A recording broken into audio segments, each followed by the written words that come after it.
ಎಲ್ರಿಗೂ ನಮಸ್ಕಾರ.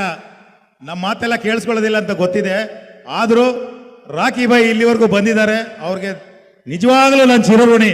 ಏಕೆಂದರೆ ನಾನು ಭಾಳ ಕೇಳ್ಕೊಂಡಿದ್ದೆ, ಯಾವ ಸಿನಿಮಾಗೂ ಹೋಗ್ತಾ ಇಲ್ಲ ಅಣ್ಣ ನಾನು, ಬರೋದಿಲ್ಲ ಅಂತಲೇ ಹೇಳ್ತಾ ಇದ್ರು. ಆದರೂ ಪ್ರೀತಿಯಿಂದ ಬಂದಿದ್ದಾರೆ.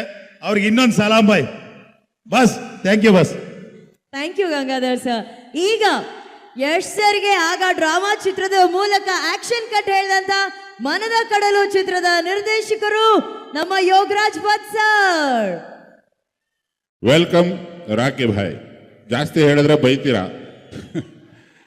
ಮಾರ್ಚ್ 28 ಮನದ ಕಡಲು, ಇದು ಜನದ ಕಡಲಾಗಲಿ ಅಂತ ನನ್ನ ಆಶಯ. ಕಾರ್ಯಕ್ರಮಕ್ಕೆ ಬಂದ ಸ್ನೇಹ ಜೀವಿ, ಪ್ರೇಮ ಜೀವಿ ಅಂತ ನಾನೊಂದು ವಿಡಿಯೋದಲ್ಲೇ ಹೇಳಿಬಿಟ್ಟಿದ್ದೀನಿ. ರಾಕಿಂಗ್ ಸ್ಟಾರ್ ಅವರ ಪ್ರೀತಿ ವಿಶ್ವಾಸನ ಮನದ ಕಡಲು ಚಿತ್ರತಂಡ ಕೊನೆವರೆಗೂ ನೆನಪಿಕೊಳ್ಳುತ್ತೆ. Thank you so much.